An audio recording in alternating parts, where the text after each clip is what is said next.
Here I've got SONY Xperia L4, and let me show you how to change language on the following device.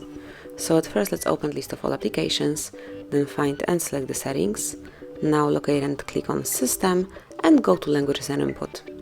And here by tapping on Languages, you can smoothly add a new language. Just tap on Add a Language.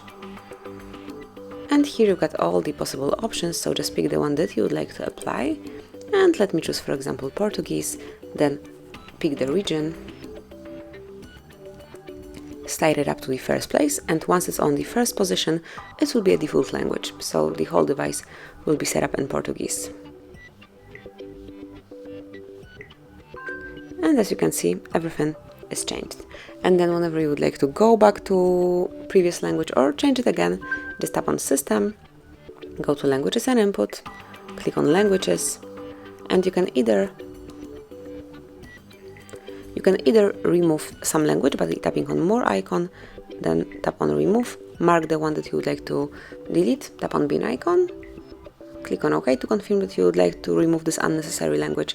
And for example, right now we are back in English, but if you would like to change language again, just tap on Add a Language. And that would be all. Thank you for watching. Please subscribe our channel and leave the thumbs up.